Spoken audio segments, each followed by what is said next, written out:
Saya seorang mahasiswa, ingin jadi pengusaha, membantu ekonomi umat. Mohon ilmu untuk menjadi pengusaha yang sesuai syariat Islam dan mohon doanya. Yang pertama, niatnya mesti supaya kaya. Al-mu'minul qawi, mukmin yang kuat, khairun lebih baik, wa ahabbu ilallah, lebih dicintai Allah minal mu'minil dhaif, daripada mukmin yang lemah. Dua, antada awarathata ka'aghniya, kau tinggalkan anak cucu istrimu dalam keadaan mampu secara finansial ekonomi, khairun, lebih baik, min antada'ahum 'allatan, daripada kau tinggalkan mereka miskin, yatakaffafun 'alan nas, minta-minta. Yang ketiga, kalau kau berusaha, niatnya adalah untuk bangun masjid. Saya ingin jadi bisnismen supaya bisa bangun masjid, bukan untuk bangun rumah. Bangun masjid. Man bana masjidan, siapa yang bangun masjid, banallahu mithlahu baitan fil jannah, dibangunkan untuknya satu tempat di surga. Jadi untuk kepentingan. Yang keempat, dia mesti belajar kepada orang berilmu. Jadi buatlah sebuah komunitas, undang bisnismen muda yang berhasil, milenial, tularkan ilmunya. Sekarang tuh banyak tuh bisnismen kita, komunitas pengusaha hijrah, komunitas berbagi, komunitas muslim, komunitas pengusaha muda muslim. Nah, ini semua untuk berbagi. Setelah itu doa, karena orang kalau hanya sekedar usaha, nanti kalau berhasil sombong. Tapi kalau dia berdoa, dia sadar bahwa ini adalah titipan Allah Subhanahu wa ta'ala. Wallahu a'lam bishawab. Assalamualaikum warahmatullahi wabarakatuh. Waalaikumsalam warahmatullahi wabarakatuh. Apa yang penting mengimplementasikan kepada diri muslim, kepada muslimin muslimat? Apa yang sangat perlu penting mengimplementasikan kepada diri muslim muslimat? Apa yang paling penting dilakukan seorang muslim muslimat? Yang pertama, akidahnya mesti benar. Lain asyrakta, kalau kau syirik, la yahbatanna amaluka, amalmu gugur. Wa qadimna ila ma amilu min amalin, orang-orang yang amalnya banyak, amalnya itu nanti kami balas di akhirat, faja'alna, kami jadikan amalnya itu haba'an mansura, seperti debu yang dihembus angin. Jadi yang pertama kali yang paling penting, akidahnya mesti benar. Yang kedua, al-amalu bil arkan, dia mesti beribadah. Ibadah terbagi dua, ibadah yang mahdah, salat, zakat, puasa, haji, baca Quran, zikir. Ada ibadah yang tidak mahdah, itu dah dia ibadah. Masuk kantor, masuk kantor itu ibadah. Berniaga di pasar itu ibadah, tapi niatnya kalau dapat duit untuk bantu fakir miskin, anak yatim, itu ibadah. Yang ketiga, akhlak. La tubtilu shadaqatikum bil manni wal adha. Jangan kau batalkan perbuatan baikmu dengan mengungkit-ungkit, mengungkap-ungkap. Aku dulu yang menyekolahkan ente, aku dulu yang ngasih sumbangan ini. Batal. Wal adha, menyakiti hati orang lain. Qaulun ma'rufun wa maghfiratun khairun min shadaqati yatba'uha adha. Ucapan yang lembut, pemberian maaf lebih baik daripada berbuat baik tapi menyakiti hati orang lain. Wallahu a'lam bishawab. Apa hukumnya membakar kemenyan dalam tahlilan? Kalau kita dalam acara maulid membaca syair burdah, syair barzanji, syair sibtud durar, syair al-diyaul lami, syair ad-dibai, itu biasanya para habib menyarankan perapian dibakar bukhur, asap. Bukhur artinya asap. Yang dibakar itu biasanya serbuk kayu ud, gaharu. Serbuk kayu gaharu, harum semerbak. Sama dengan menyan. Bedanya kalau menyan itu batang kayu yang dipotong keluar seperti getah bening. Itu yang dibakar. Kenapa di tempat kita nggak pakai gaharu? Gaharu mahal. Gaharu dijual, diekspor keluar, yang dibakar menyan. Jadi kalau gaharu dibakar, menyan dibakar untuk mengharumkan ruangan, karena malaikat suka pada yang harum-harum, ya nggak masalah. Saya pun sampai hari ini menyimpan menyan. Ada menyan hitam, ada menyan bening, ada kayu gaharu, bukhur. Ini untuk harum-haruman, dibakar. Tidak masalah. Tapi kalau dia meyakini dengan membaca Yasin, tahlilan, lalu dibakar, ini asapnya nanti yang membawa makanan ayam panggang pulut kuning ini ke alam sana, itu nggak benar. Itu mesti diluruskan, ini sudah terkait dengan akidah. Tapi saya yakin dan percaya mereka yang membakar itu hanya untuk harum-haruman, bukan memanggil hantu setan. Wallahu a'lam bishawab. Assalamualaikum Pak Ustadz. Waalaikumsalam warahmatullahi wabarakatuh. Saya mau tanya, bagaimana hukumnya jika seorang ayah tidak memberi nafkah kepada anak dan istri karena beliau sakit? 5 kewajiban seorang suami. Seorang ayah kepada anak, seorang suami kepada istri. Makanan, pakaian, pendidikan, tempat tinggal, perhatian. Kalau dia tidak sanggup, perhatian termasuk seksual. Kalau dia tidak mampu, maka dia diberikan masa untuk berobat, impoten. Diberikan dalam Islam berobat setahun. Setahun dia tidak sembuh, maka istrinya berhak untuk menggugat ke pengadilan. Penyakit kusta, penyakit supak, boleh dia menggugat. Jadi dalam Islam itu rasional. Jadi tidak semata-mata perasaan saja. Nah, bagaimana kalau dia tidak mampu memberikan nafkah zahir, yang tadi batin, zahir, tak mampu dia memberikan makan? Maka dalam Islam dia punya keluarga, keluarganya menolong. Wa ta'awanu 'alal birri wat taqwa wa la ta'awanu 'alal itsmi wal 'udwan. Keluarganya pun susah juga. La yukallifullahu nafsan illa wus'aha. Allah tidak membebani orang di luar kemampuannya. Maka kalau sudah di bawah kemampuan, maka diangkat hukum kewajiban dari dirinya. Mudah-mudahan saudara-saudara kita yang mengalami seperti ini dibukakan Allah segala kesulitannya, ditolong Allah segala kesusahannya. Wallahu a'lam bishawab. Assalamualaikum Ustaz. Waalaikumsalam warahmatullahi wabarakatuh. Saya seorang pelajar. Saya tamatan sekolah umum. Dalam proses persiapan menghafal Quran, mana yang lebih utama? Belajar nahwu sharaf, nahwu gramatikal. Sharaf, perubahan dari satu kata ke kata lain dalam tata bahasa Arab. Mana yang lebih utama? Saya belajar nahwu sharaf, gramatikal bahasa Arab, atau ngapal Quran? Ngapal Quran dulu. Karena dalam metode pendidikan Islam menghafal. Pertama ngapal Quran, kedua ngapal hadis, ketiga ngapal syair. Karena semua ilmu-ilmu itu dulu disyairkan dalam bentuk nazam, dalam bentuk mutun. Quran, hadis, mutun, nazam, syair. Karena kalau sudah dihafal sulit untuk lupa. Tinggal ulang-ulang, hafal. Adapun nanti nahwu sharafnya nyusul belakang. Begitu metode ulama dulu. Wallahu a'lam bishawab. Assalamualaikum warahmatullahi wabarakatuh. Waalaikumsalam warahmatullahi wabarakatuh. Saya ingin sekali menyekolahkan anak saya ke pesantren, tapi biayanya sangat mahal. Bagaimana solusinya? Sekarang ada rumah-rumah tahfiz. Jadi anaknya biar saja sekolah SMP pagi. Pagi biar di SMP. Jam 12, jam 1 pulang. Pulang, masukkan ke rumah tahfiz. Alhamdulillah di beberapa kota ada rumah tahfiz. Masukkan. Nanti dia akan menghafal Quran. Atau ada program maghrib mengaji dari maghrib ke isya. Jadi sekolahnya tetap dapat ijazah. SMP 3 tahun, SMA 3 tahun. Tapi dia ada hafalan Al-Quran. Dalam setahun hafal juz 30, habis itu hafal juz 29, habis itu hafal juz 28. Untuk yang juz belakang bagus 28, 29, 30, nanti baru juz 1 dari depan. Ar-Rahman, Yasin. Jadi pendidikan agama dia dapat. Ini bagi masyarakat yang ekonomi susah. Adapun bagi pemimpin kita, anggota dewan, bupati, mumpung masih ada jabatan kekuasaan amanah diberikan Allah, supportlah pendidikan agama, masukkan 5 pelajaran agama ke SMP, akidah, Quran, hadis, akhlak, bahasa Arab. Akidah, Quran, hadis, akhlak, bahasa Arab. Support Dewan, DPR, RD, DPR provinsi untuk SMA provinsi, DPRD untuk kabupaten kota, sekolah-sekolah SMP dimasukkan pendidikan agama, maka insya Allah selamat anak-anak kita dari narkoba, dari zina, dari pergaulan bebas. Wallahu a'lam bishawab.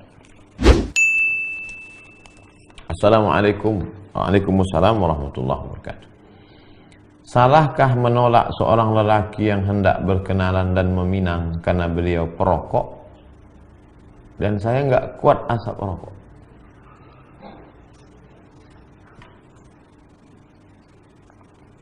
Perempuan itu dalam Islam dihormati, dimuliakan. Suatu ketika datanglah seorang mengadu kepada Rasulullah SAW. Ayah saya menikahkan saya dengan laki-laki hanya untuk mengangkat derajatnya saja. Dia dinikahkannya saya dengan laki-laki itu karena dia ingin dipandang, dimuliakan. Nabi SAW memanggil bapaknya. Panggil Nabi, lalu kata Nabi SAW, anak perempuan ini punya hak terhadap dirinya sendiri. Itu 14 abad yang lalu, apalagi zaman sekarang. Oleh sebab itu perempuan itu ditanya. Makanya sebelum akad nikah, wali Pak Kua mengatakan kepada bapak, coba tanya anak gadisnya Pak. Diutus satu orang masuk ke kamar. Anaknya diam. Mau kamu menikah dengan laki-laki ini? Diam. Kata Nabi, as-sukutu alamatur ridha. Diam tanda setuju. Kalau dia diam, berarti dia setuju.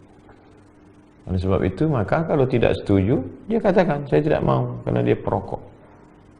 Tapi dia orang baik. Tanya, mau tak berhenti merokok sekian bulan ini? Jadi keputusan itu ada pada perempuan, ada pada walinya, bermusyawarahlah mereka. Wa amruhum syura bainahum.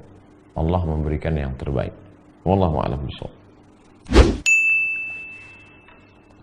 Assalamualaikum warahmatullahi wabarakatuh. Kalau kita membaca surah Yasin dan tahlil beserta surah lain, zikir dan salawat seperti pada buku-buku Yasin tahlil, kemudian kami hadiahkan semua pahala amalan itu kepada Rasulullah, kepada keluarganya, kepada zuriatnya, kepada sahabatnya, kepada wali-wali, kepada orang tua, kepada seluruh kaum muslimin, baik yang hidup yang sudah meninggal. Apakah sampai? Man halala sab'ina marrah, siapa yang bertahlil 70 kali. Summa ahda thawabahu lil mayyit, kemudian dihadiahkannya pahala tahlil itu kepada mayit, orang yang meninggal. Yantafi'u bihi, maka orang yang meninggal itu dapat pahalanya. Yantafi'u bihi, bermanfaat, ada manfaatnya, ada efeknya. Itu kata Imam Ibnu Taimiyah dalam kitab Majmu' Fatawa. Imam Ibnu Taimiyah yang paling keras dalam masalah bid'ah. Man halala sab'ina marrah, siapa yang bertahlil 70 kali. Summa ahda thawabahu lil mayyit, dihadiahkan pahalanya. La ilaha illallah, la ilaha illallah. Aku hadiahkan pahalanya untuk Syekh Abdul Qadir Al-Jilani, untuk Syekh Bahauddin An-Naqsyabandi, untuk Syekh Ahmad Al-Badawi, untuk Syekh Ahmad Al-Rifai, untuk Syekh Abdul Hasan As-Sadiri. Yantafi'u bihi, maka ada manfaatnya sampai pahalanya. Bagaimana dengan untuk Rasulullah SAW? Tanpa kita hadiahkan pun pahalanya otomatis sampai kepada Rasulullah. Mana dalilnya? Man dalla ala khairin falahu mislu ajri fa'ilihi. Siapa yang menunjukkan suatu amalan baik, maka pahalanya dia sudah dapat. Semua amal kebaikan kita ini yang menunjukkannya adalah Muhammad SAW. Maka semua perbuatan kita sampai pahalanya kepada Nabi Muhammad SAW. Adapun kepada orang tua, bedanya dengan orang lain. Kalau orang tua tidak perlu kita sebut Allahumma awsil thawaba ma qara'tuhu. Ya Allah, sampaikanlah pahala bacaanku kepada orang tuaku. Tidak perlu baca itu langsung sampai. Tapi kalau untuk orang lain perlu kita sebutkan Allahumma awsil thawaba ma qara'tuhu. Ya Allah, sampaikanlah pahala bacaan yang ku baca tadi min surat Yasin wa suratil Fatihah wa suratil Ikhlas wal mu'awwidhataini. Sampaikanlah pahala bacaan surat Yasin, Al-Fatihah, Qul huwallahu 3 kali, Qul falaq, Qul bin nas, ayat kursi, awal Al-Baqarah, ujung Al-Baqarah kepada almarhum fulan bin fulan. Wallahu a'lam bishawab.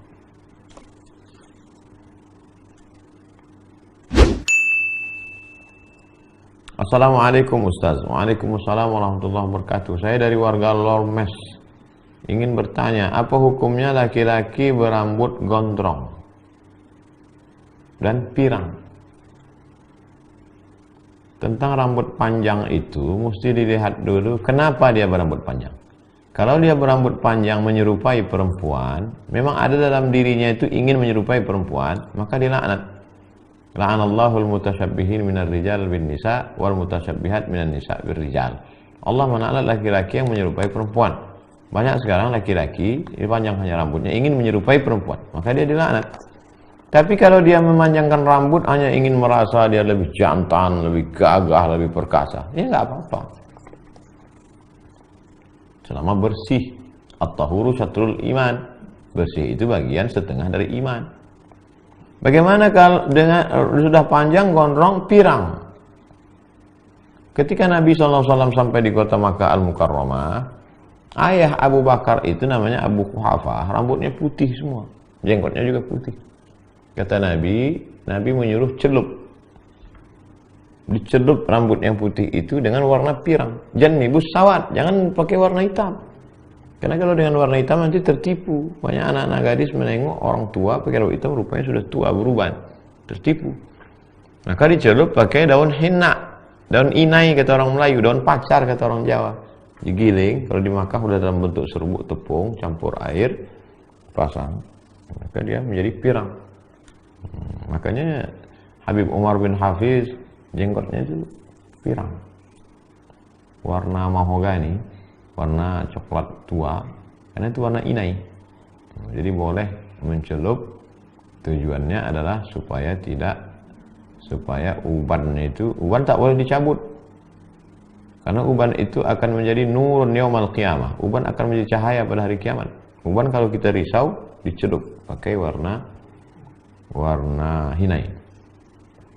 Apa hubungan uban dengan cahaya? Saya baca syarah hadisnya. Ternyata orang kalau beruban, dia lihat wajahnya di cermin, dia ingat mati. Kalau dia sudah ingat mati, dia akan banyak ibadah. Kalau dia banyak ibadah, maka cahayanya terang pada hari kiamat. Itu korelasi antara uban dengan cahaya. Assalamualaikum warahmatullahi wabarakatuh. Waalaikumsalam warahmatullahi wabarakatuh. Saya seorang mu'allaf, baru masuk Islam. Boleh nggak saya mendoakan kedua orang tua saya yang masih beragama non-muslim? Apa yang harus saya lakukan untuk mereka? Kalau dia masih hidup, doakan mereka dapat hidayah. Allahumma hdi qaumi fa innahum la ya'lamun. Doa Nabi kepada kaumnya yang masih musyrik, masih hidup. Allahumma hdi qaumi. Berikan hidayah ayahku, berikan hidayah ibuku, berikan hidayah abangku, berikan hidayah adikku, berikan hidayah keluargaku, karena supaya mereka masuk Islam ya Allah. Bagi yang sudah meninggal dunia, maka tidak bisa kita mintakan mereka masuk ke dalam surga Allah. Doakan, serahkan aja kepada Allah. Ya Allah, ini hamba-hambamu, kuserahkan dia kepada Engkau ya Allah. Karena Nabi Ibrahim pernah memintakan ampun, tak diterima Allah. Maka istighfaru Ibrahimu li abihi, istighfar Nabi Ibrahim untuk bapaknya, illa amma adati wa'adaha iyyah. Itu hanyalah sekedar janjinya. Falamma tabayyana lahu annahu aduwwun lillah tabarra'a minhu. Ketika sudah jelas bahwa ayahnya itu musuh Allah, tabarra'a minhu, dia pun melepaskan diri. Wallahu a'lam bissawab. Pak Ustadz, bagaimana sikap kita terhadap orang-orang yang tidak menyukai ceramah Ustadz Abdul Somad? Orang yang tidak suka itu terbagi kepada dua. Yang pertama, tidak paham. Kita kasih paham. Dia tidak paham isi ceramah itu karena dia tidak mendengar langsung, tapi dia mendengar potongan-potongannya. Maka biasanya Ustadz Abdul Somad memberikan ceramah klarifikasi. Ini ceramah klarifikasi. Lihat semua penjelasannya dalam video pendek di Ustadz Abdul Somad Official atau di Instagram. Di Instagram biasanya dijelaskan, ini maknanya, untuk membantu jamaah. Posting saja itu, copy paste saja untuk memudah. Posting, kirim. Yang kedua adalah orang yang memang sengaja untuk tidak paham, karena dia memang cari uangnya, cari makannya dari tidak paham itu, dibayar untuk itu. Orang yang ini tidak perlu diladeni, karena dalam dunia maya kita tidak bersentuhan melihat orang langsung. Menghabiskan energi untuk itu sama seperti menguras air laut. Jadi biarkan saja. Posting sekali, klarifikasi sekali, ini loh yang lengkapnya, ini penjelasannya. Udah cukup. Jangan habiskan energi untuk itu. Wallahu a'lam bishawab. Assalamualaikum Ustaz. Waalaikumsalam warahmatullahi wabarakatuh. Bagaimana agar kita didekatkan Allah dengan jodoh dan rezeki? Apakah doa khususnya? Jodoh itu adalah rezeki. Namanya umumnya rezeki. Di dalam rezeki itu ada uang. Uang itu rezeki, ada makan, makanan itu rezeki. Bahkan kata Syekh Muhammad Mutawalli Sya'rawi, kalau punya teman baik itu rezeki, punya guru yang baik itu rezeki, punya tetangga yang baik itu rezeki, punya pemimpin yang soleh itu rezeki. Maka jodoh rezeki. Nah, jadi jangan pisahkan antara rezeki dengan jodoh. Jodoh adalah rezeki. Adapun doa khususnya, Allahumma la taj'al Rabbi la taj'alni fardan wa anta khairul warithin. Doa Nabi Zakaria alaihissalam. Setelah dia berdoa itu diberikan Allah lah Yahya. Rabbi, ya Tuhanku, la tazarni, jangan kau biarkan aku fardan, sendirian. Wa anta khairul warithin, engkau sebaik-baik pemberi waris. Rabbi la tazarni fardan wa anta khairul warithin. Wallahu a'lam bishawab. Pak Ustaz, bagaimana kita menyikapi riba? Ya ayyuhalladzina amanu, hai orang beriman, la ta'kulur riba, jangan kau makan riba adhafan mudha'afah, berlipat-lipat ganda riba itu. Yang kedua, alladzina ya'kuluna riba, orang yang makan riba, la yaqumuna illa kama yaqumul ladzi yatakhabbathu syaitanu minal mas. Nanti dia bangkit dari kubur seperti orang yang kerasukan setan. Kalau pernah melihat orang kesambet diganggu jin, begitu dia nanti akan bangkit dari kubur. 3. Ayyuma lahmin nabata min haramin, setiap daging di badan ini kalau tumbuh dari yang haram, fannaru aula bih, tempatnya api neraka jahanam. Makan riba. 4. Berdoa pagi petang siang malam, ya Allah, ya Rabbi. Doanya tidak dikabulkan. Kenapa? Mat'amuhu haram, makanannya haram. Malashrabuhu haram, minumannya haram. Malbasu haram, pakaiannya haram. Wa ghudhiya bil haram, diberi makan haram. 5. Orang yang makan riba, maka dia jauh dari rahmat Allah Subhanahu wa ta'ala. Suatu ketika Imam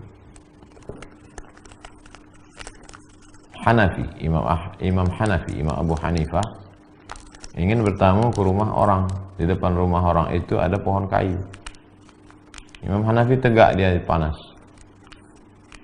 Ya Imam Hanafi, kata orang. Ya, kenapa nggak mau bernaung di depan kayu depan rumah orang itu? Saya nggak mau bernaung di depan rumahnya, di depan kayunya, karena orang yang punya rumah ini minjam uang saya. Apa salahnya? Kullu qardin jara naf'an fahuwa riba. Setiap pinjaman kalau mengambil manfaat maka riba. Bernaung di bawah pohon kayu di depan rumah orang yang minjam uangmu pun Imam Hanafi tidak mau karena takut kena riba. Begitulah hadusnya Imam Hanafi tentang masalah riba. Wallahu a'lam bishawab. Assalamualaikum Ustaz. Waalaikumsalam warahmatullahi wabarakatuh. Ustaz, bagaimana hukumnya apabila seorang dosen mempersulit mahasiswanya? Lapor ke ketua jurusan.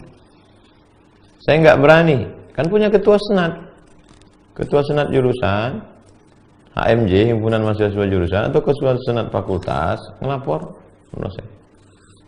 Ada kalanya dosen yang mempersulit itu macam-macam, karena dia mau diktatnya dibeli, karena dia kurang ekonomi, atau kalau kamu mahasiswi cantik, dia suka supaya hubungannya lebih dekat.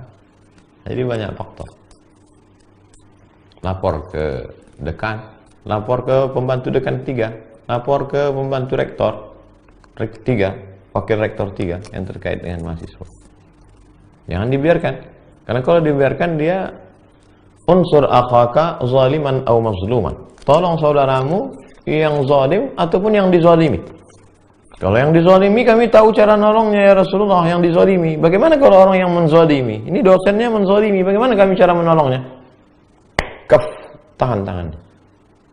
Dia mau kasih C, dia kalau nggak suka D, tahan tangannya itu. Jangan sampai dia sembrono sembarang, karena dia nanti akan dituntut di hadapan Allah Subhanahu wa ta'ala. Dosen-dosen itu. Wallahu a'lam bishawab. Assalamualaikum warahmatullahi wabarakatuh. Waalaikumsalam warahmatullahi wabarakatuh. Salat Idul Fitri atau Idul Adha selain di lapangan dan di masjid, apakah boleh di musola? Kalau masjidnya kecil, hanya ada salat zuhur, subuh, zuhur, asar, maghrib, isya. Masjidnya kecil, namanya masjid. Tapi kalau masjidnya besar, ada sholat Jumatnya, namanya masjid jami'. Jadi dalam Islam, masjid itu dua, masjid dan masjid jami'. Di tempat kita, masjid yang disebut masjid sholat 5 waktu ini adalah musola surau langgar. Musola surau langgar. Menurut mazhab Syafi'i, yang afdal sholat Idul Fitri Idul Adha itu adalah di masjid, baik masjid saja maupun masjid jami'. Kenapa? Karena masjid tempat paling suci di muka bumi ini. Yang paling suci Masjidil Haram, Masjid Nabawi, Masjidil Aqsa, masjid. Sedangkan mazhab Hanafi, Maliki, Hambali mengatakan afdal di tanah lapang. Kenapa? Karena lebih luas. Sedangkan tujuan dari Idul Fitri Idul Adha itu adalah syiarnya, bukan masalah sini masjid kecil-kecil. Makanya dulu ketika di Kabupaten Rokan Hulu diadakan sholat, digabungkan semua di Pasir Pangarayan itu di satu masjid, Masjid Islamic Center. Masjid-masjid yang lain off semua, gabungkan. Syiarnya luar biasa. Karena tujuannya satu orang khatib, satu orang imam, satu pesan. Dan umat Islam ketika pulang itu melihat jutaan manusia, bangkit semangatnya. Itu tujuannya. Assalamualaikum Ustaz. Waalaikumsalam warahmatullahi wabarakatuh. Apakah wanita yang ikut mencari nafkah dan membiarkan anak-anaknya diasuh oleh seorang pembantu berdosa? Ini tentang masalah perempuan bekerja. Perempuan bekerja, dua pendapat. Pendapat yang pertama, perempuan tidak boleh bekerja. Dalilnya waqarna fi buyutikunna, kamu mesti menetap di rumah. Inilah sebagian saudara-saudara kita, ustadz-ustadz yang mengatakan perempuan nggak boleh kerja, dia di rumah saja menjaga anak. Titik. Pendapat yang kedua, Syekh Atiyah Saqar dalam Fatwa Al-Azhar mengatakan perempuan boleh beraktivitas. Dalilnya mana? Nabi pernah melihat Asma menjunjung makanan onta, makanan kambing. Nabi tidak melarang. Itu menunjukkan perempuan boleh beraktivitas bekerja di luar rumah dengan syarat dan ketentuan berlaku. 5. Yang pertama, izin suami. Suaminya benar-benar izin. Yang kedua, tidak bersolek-solek jahiliyah. La tabarrujna tabarrujal jahiliyatil ula. Yang ketiga, tidak berdua-duaan dengan laki-laki tak mahram. Kalau dia ngantor rame-rame, kalau dia keluar kota rame-rame. La yakhluwanna rajulun ma'a imra'atin illa ma'adhi mahramin. La tusafiranna imra'atun illa ma'adhi mahramin. Yang ketiga, 4, tidak meninggalkan kewajiban. Jadi sebelum berangkat ke rumah, dia sudah siapkan sarapan, atau ada orang yang dia bayar untuk membantu, menolong, membantu. Jadi kalau dia bekerja dari jam 8 pagi sampai jam 4 sore, pulang ke rumah, handphonenya mati, dia mandikan anaknya, dia didik anaknya, dari maghrib ke isya dia ajar anaknya, habis itu dia tanya PR-nya, bagus. Jangan dari jam 8 sampai jam 4 sore dia bekerja di kantor, pulang ke rumah dia main handphone, anaknya mau tunjukkan nilainya dia tidak mau tahu, akhirnya tidak dapat kasih sayang. Oleh sebab itu, maka waktu yang singkat efektivitas waktu. Wallahu a'lam bishawab. Ustaz, bagaimana hukum musik dalam Islam? Untuk lengkapnya baca kitab Fiqhul Musiqa wal Aghani, fikih musik dan lagu, ditulis oleh Syekh Yusuf Al-Qaradawi. Sudah diterjemah ke dalam bahasa Indonesia. Walaqad zayyana as-samaa'a ad-dunya bi zinatil kawakib. Kami sudah menghiasi langit-langit dengan bintang-bintang yang cantik dan indah. Kalau kita naikkan mata kita ke atas di tengah malam, nampak cantik, indah. Kata Syekh Yusuf Al-Qaradawi, kalau mata suka melihat yang indah, maka telinga juga suka mendengar yang indah-indah. Itu makanya di majelis-majelis para habaib, setelah baca kitab misalnya, jenuh, letih, ya Allah munsyid. Mana ada munsyid? Munsyid maksudnya yang baca nasyid. Ya Rabbana atarafna. Dah, baca lagi. Nanti jenuh, munsyid, baca lagi. Salawat. Salawat burdah, salawat barzanji, salawat dibai, salawat. Karena ketika mendengar itu, urat-urat kita yang tadi tegang, mendengar itu lembut. Saya tanya, Habib, kenapa ini ada munsyid, ada nasyid? Qamarun, untuk membuka pintu hati, untuk menenangkan. Oh, itu maksudnya. Jadi kalau mata suka, telinga juga. Yang jadi masalah, bagaimana kalau suara yang indah itu diiringi dengan alat? alat musik. Kata Syekh Yusuf Qaradawi, tidak ada hadis satu pun yang sahih melarang alat musik. Wa minan nasi may yashri lahwal hadis liyudilla an sabilillah. Ada sebagian manusia ini yang membeli lahwal hadis untuk menyesatkan orang dari jalan Allah. Lahwal hadis itu kan artinya musik, Pak Ustaz. Kata siapa? Kata Imam Mujahid. Mujahid tabi'in. Mujahid, Ikrimah, Ad-Dhahhak, Jabir, dari kalangan tabi'in. Itu interpretasi, bukan hadis. Maka kata Syekh Qaradawi, tak ada hadis sahih mengharamkan musik. Makanya Syekh Muhammad Al-Ghazali, Syekh Abu Hamid Al-Ghazali menghalalkan, membolehkan musik. Ibnu Hazm, itu yang paling banyak dikutip ulama tentang masalah musik. Kesimpulannya, al-ghina mithlul kalam, musik itu sama seperti ucapan. Ucapan kalau baik, ya baik, dapat pahala. Makanya sekarang ada musik religi, musik yang mengingatkan pada sholawat, musik yang mengingatkan pada jihad. Alhamdulillah, berkreasi terus umat Islam. Apalagi mendekati bulan Ramadan, keluar lagu-lagu religi, senang gitu, menghibur umat Islam. Wallahu a'lam bishawab. Bagaimana hukum melewati orang sholat untuk memenuhi shaf? Sawus sufuf, di antara makna sawus sufuf artinya penuhkan shaf depan. Fa inna tasbihatu sufuf min tamamis shalah. Penuhkan shaf depan, baru shaf kedua. Tiba-tiba di depan shaf itu ada kosong satu. Siapa yang maju ke depan, maka yang belakang ini langsung maju ke depan. Atau yang dari shaf ini mendekat ke tengah. Imam di tengah, kosong di sini, yang kanan ini merapat, atau yang belakang ini tergantung siapa cepat dia kosong untuk mengambil keutamaan fadhil. Apa hukumnya melewati orang salat? Lau kana ya'lamul marru, seandainya orang yang melewati salat itu tahu dosanya melewati orang yang salat, pastilah dia akan berdiri arba'ina. Kata rawi hadis itu, aku tidak tahu apa makna arba'in, 40. Apakah 40 hari, 40 bulan, atau 40 tahun. Lebih baik tegak 40 di sampingnya. Apakah 40 hari, 40 bulan, atau 40 tahun, daripada melewati orang yang sholat. Tapi membiarkan shaf kosong juga nggak benar. Oleh sebab itu, maka kalau ada shaf kosong, sholat belum dimulai, mau hari Jumat, ada orang sholat, tunggu dulu. Tak lama itu, selesai salam dia baru isi yang kosong itu. Wallahu a'lam bishawab. Assalamualaikum warahmatullahi wabarakatuh. Waalaikumsalam warahmatullahi wabarakatuh. Pak Ustadz, mohon bagaimana hukumnya melaksanakan kenduri seperti berkirim doa malam 1, 2, 3, 1 tahun arwah? Apakah ada dalilnya? Mayat itu diuji selama 7 hari 7 malam. Maka dianjurkan bersedekah untuk menolongnya. Kata Imam Atha dari kalangan tabi'in. Ada saya bahas dalam 37 masalah populer. Mayat itu diuji 7 hari 7 malam.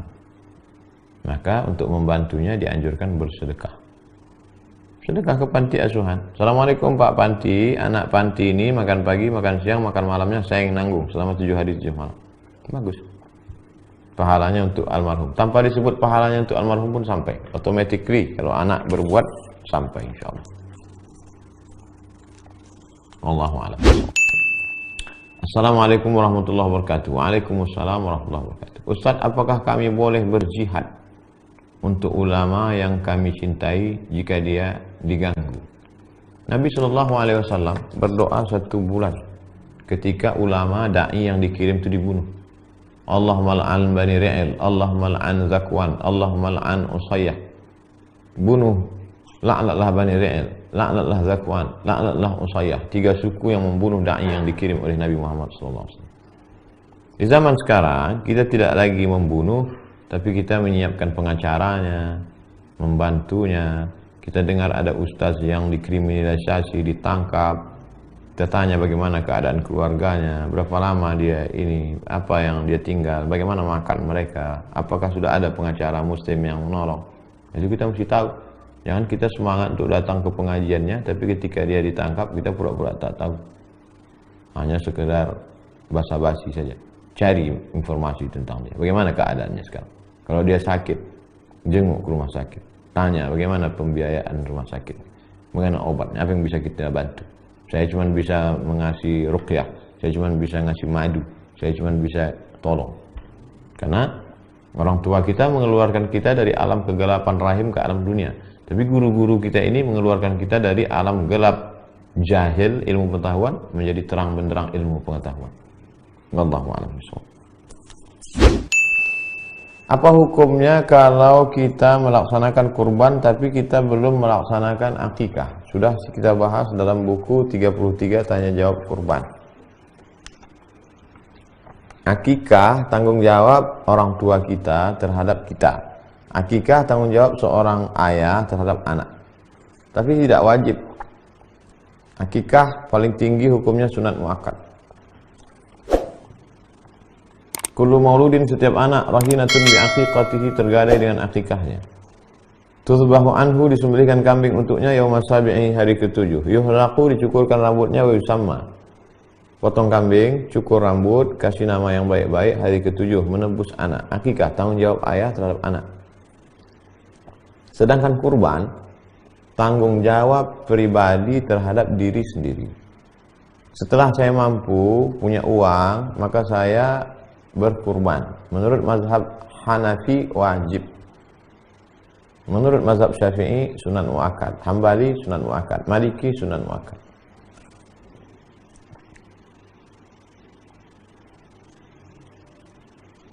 Oleh sebab itu tidak ada hubung kait antara akikah dengan kurban.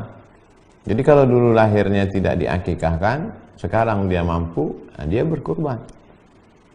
Jadi tidak ada alasan, kenapa kamu tidak berkurban? Karena saya dulu kecil belum akikah. Ini enggak benar. Tidak ada ulama berpendapat demikian. Wallahu a'lam bishawab. Jika seorang istri mau berhijab, tapi suaminya melarang, apa hukumnya? Yang nyuruh berhijab itu Allah. Yang melarang ini manusia. Yang menyuruh berhijab itu Khaliq. Yang melarang berhijab ini makhluk. La ta'ata li makhluqin fi ma'siyatil khaliq. Tidak ada ketaatan kepada makhluk kalau menyebabkan maksiat kepada Khaliq. Ini bahaya. Ini akidahnya rusak.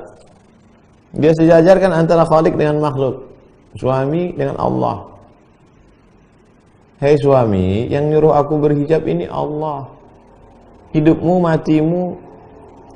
Lagi-lagi istri tidak bisa bicara depan suami karena dia yang berkuasa, dia yang ngasih nafkah, dia yang ngasih belanja. Lalu ngelapornya kemana? Ke wali. Walinya siapa? Ayah, kakek, abang, adik, abang ayah, adik ayah. 6 orang wali manggil, hei suami. Tapi dari awal ini memang udah salah setting. Dari awal kan kenapa dia bisa? Oke lah, mungkin dulu belum hijrah, sekarang sudah hijrah. Ini berhijab ini wajib hukumnya. Kenapa kamu larang anak kami, ponakan kami, cucu kami berhijab? Mudah-mudahan Allah memberikan kebaikan. Wallahu a'lam bishawab. Assalamualaikum warahmatullahi wabarakatuh. Waalaikumsalam warahmatullahi wabarakatuh. Ada sepasang suami istri sama-sama kerja, tapi penghasilan istri lebih besar dari penghasilan suami. Bolehkah zakat fitrah dibayarkan pakai uang istri? Farada Rasulullah sallallahu alaihi wasallam shadaqatul fitri sa'an min tamrin. Rasulullah SAW mewajibkan zakat fitrah sa'an min tamrin, 1 sa'. 1 sa' itu ukuran 4 mud. 4 mud 1 sa'. Likulli, untuk semua muslimin, muslimat, saghirin wa kabirin, anak kecil maupun orang tua. Nah, bagi kepala rumah tangga, suami membayarkan zakat fitrah dirinya, istrinya, anaknya. Orang-orang yang berada di bawah. Kalau ibunya, ayahnya serumah dengan dia tidak mampu, maka dia juga ikut membayarkannya. Nah, sekarang gaji istri besar, suami gajinya pas-pasan. Bagaimana? Istri memberikan uangnya kepada suami. Nanti suami bayar zakat fitrah. Memberikan uang itu bisa dalam bentuk pinjaman, bisa dalam bentuk hadiah, bisa dalam bentuk sedekah, bisa dalam bentuk hibah. Nah, jadi dia berikan, nanti suaminya membayarkan zakat fitrah kepada fakir miskin. Ini zakat fitrah saya, ini zakat fitrah istri saya, ini zakat fitrah anak saya. Wallahu a'lam bishawab. Assalamualaikum warahmatullahi wabarakatuh. Waalaikumsalam warahmatullahi wabarakatuh. Mohon doa dan pencerahannya agar membangun semangat mahasiswa semester akhir yang mulai lelah dan pasrah akan keadaan. Semester akhir, semester 7, semester 6 KKN akhir, semester 7 materi terakhir, semester 8 menulis skripsi. Kenapa lelah? Padahal justru setelah S1 ini S2 lagi, setelah S2 S3. Saya dulu kuliah, saya juga dulu belajar. Justru di dinding kamar tuh saya buat poster besar-besar, gambar pintu masuk kota Meknes, Maroko. Saya dapat dari majalah, saya tempel. Selesai S1 ini, saya akan S2. Jadi tidak ada istilah lelah. Jadi kalau lelah, tawaran pertamanya mesti tinggi. Tawaran pertama mesti 100. Dapat 90, alhamdulillah. Tapi kalau tawaran pertamanya sudah 10, mau ditawar berapa lagi? Tawaran pertamanya mesti 100, tinggi. Harus S3, dapat S2, alhamdulillah. Jadi ini baru semester akhir, semester 7 sudah down. Gimana mau ambil master? Gimana mau ambil PhD? Oleh sebab itu terus bangkitkan semangat. Islam kita berpikir jangan terlalu kuliah, tamat, nikah, punya rumah, punya mobil, punya anak, selesai. Tidak seperti itu cita-citanya. Cita-citanya yang pertama menolong agama. Jadi yang di fakultas hukum harus mesti ambil master, harus ambil PhD. Nanti setelah selesai dia akan jadi dosen di pasca. Harus buka lembaga bantuan hukum. Masih banyak saudara-saudara kita miskin yang tidak bisa bayar pengacara, harus jadi lawyer. Yang di fakultas kedokteran harus buka bagaimana dulu ketua bulan sabit merah. Kalau dia operasi 3, yang satu ini gratis. Bagaimana sekian penghasilannya dokter spesialis itu untuk menolong saudara-saudara di Palestina, buat sumur bor. Jadi berpikirnya jangan terlalu simpel. Nah, lihat umat ini, pergi ke kampung-kampung di pedalaman. Bagaimana kesulitan di sana. Bangkitkan semangat. Wallahu a'lam bishawab. Jika suami berzina dengan wanita lain, apakah berdosa jika istri tidak memaafkan suami dan wanita lain itu selingkuhannya? Az-zaniyatu waz-zani, seorang pezina perempuan dan pezina laki-laki, fajlidu kulla wahidin minhuma mi'ata jaldah, cambuk dia 100 kali kalau belum menikah. Asy-syaikhu wasy-syaikhatu, laki-laki ini suamimu ini yang sudah menikah ini, wasyaikhatu seorang perempuan, idza zanaya, kalau dia berzina, farjumuhum albattah, maka dikubur badannya setengah dalam tanah, habis itu dilempar batu sampai mati. Jadi suamimu itu bukan dimaafkan, tapi dilempar batu sampai mati. Ini pertanyaannya, berdosakah saya tidak memaafkan dia? Dia bukan dimaafkan, dia dilempar batu sampai mati. Maka kamu, istri, kalau suamimu selingkuh berzina, kamu lapor ke wali.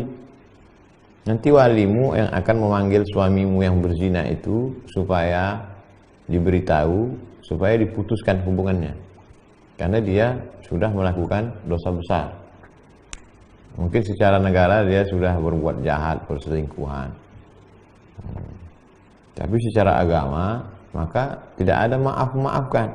Kalaulah maaf selesai dosa, maka tidak ada hukum potong tangan, tidak ada hukum rajam, tidak ada hukum cambuk, semuanya dimaafkan. Islam itu memang ada akhlak, ada maaf, ada jangan marah, ada sopan santun, ada tata krama. Tapi Islam juga ada hukum. Islam itu 3. Yang pertama akidah, yang kedua hukum syariah, halal, haram, makruh, mubah, wajib, sunat, sunan muakkad. Yang ketiga akhlak, ridha, qanaah, tawakal. Ini dia sudah buat dosa. Dia sudah bertobat, Ustaz. Dia sudah bertobat, dia mengatakan dia tobat, dan sekarang dia memperbaiki tobatnya, dia minta maaf. Terserah, kalau kamu maafkan, bisa terima, maafkan. Saya tidak bisa maafkan, lapor ke wali, nanti wali akan menggugat dia ke pengadilan. Hidup ini singkat.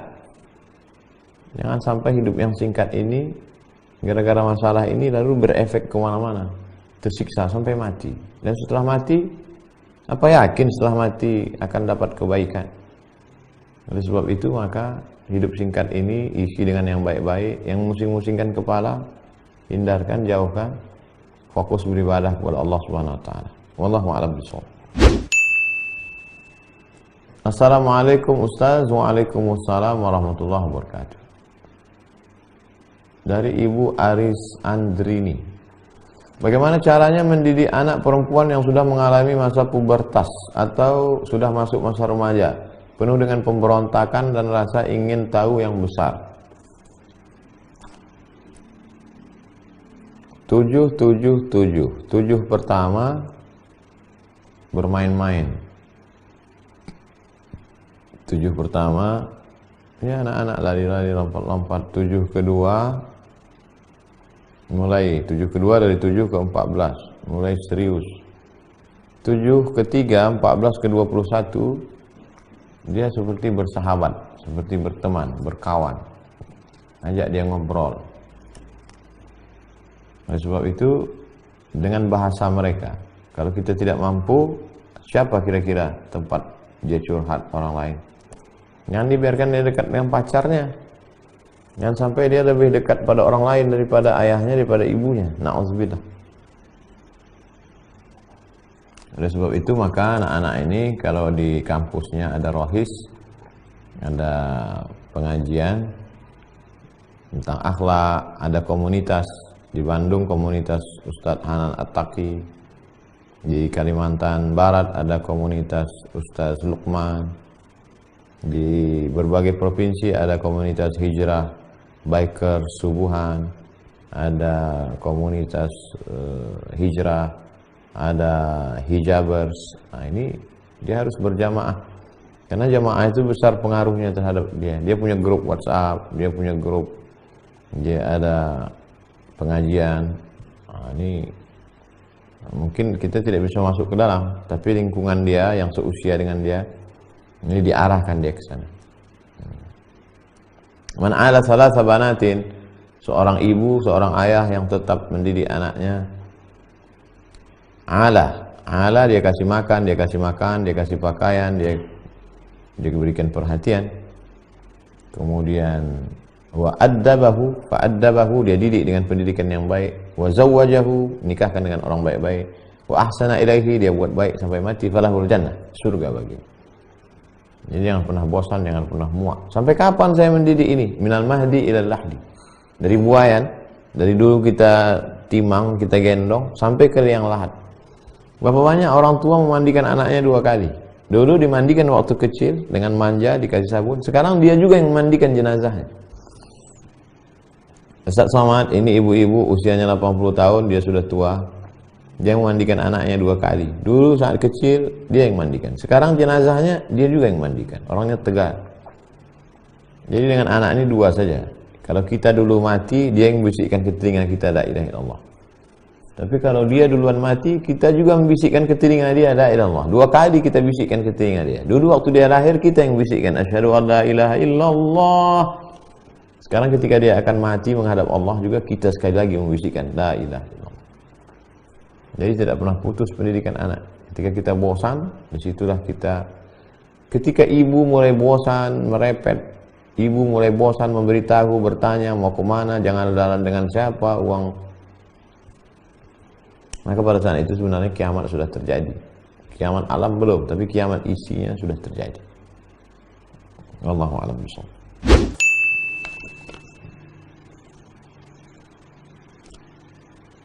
Ustaz Somad, kayak mana jadi ustaz?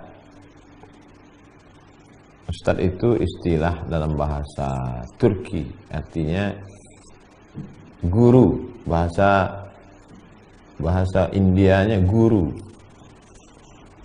Orang yang didengar ucapannya. Atau dalam bahasa Arab muallim. Muallim dari kata ilmu, yang mengajarkan ilmu pengetahuan. Ada ustadz ini memang cita-citanya dari kecil dia mau jadi ustadz. Tapi ada juga orang yang diustadkan.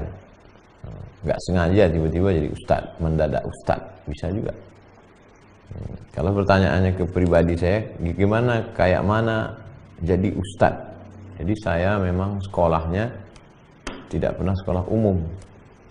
Ibtidaiyah, habis itu sanawiyah, SMP, habis itu aliyah, habis itu ke Al-Azhar, habis itu ke Maroko, habis itu ke Sudan. Memang sekolah agama. Memang saya dipesankan dari dulu, kata mbah saya, cucuku yang ini mesti sekolah agama. Jadi tidak ada niat mau jadi itu, jadi enggak. Yang penting sekolah agama untuk mengajar, awalnya untuk mengajar keluarga saja. Mengajar di kampung supaya orang ngerti agama sesuai pesan Allah, falaula nafara min kulli firqatin minhum ta'ifatun liyatafaqahu fid din. Jangan semuanya pergi berperang. Perang jihad mempertahankan Madinah itu penting dari serangan Abu Jahal, Abu Lahab, tapi mesti ada 1, 2, 3 orang yang duduk ngaji sama Nabi Muhammad SAW. Tujuannya untuk apa? Liyatafaqahu fid din, mendalami ilmu agama. Setelah ilmu agama belajar, setelah belajar diamalkan, liyunziru qaumahu, memberikan peringatan, ini halal, ini haram, ini boleh, ini enggak boleh, pakai hijab, jangan mabuk, jangan zina, jangan ini. Supaya masyarakatnya la'allahum yahzarun, supaya masyarakatnya takut sama Allah.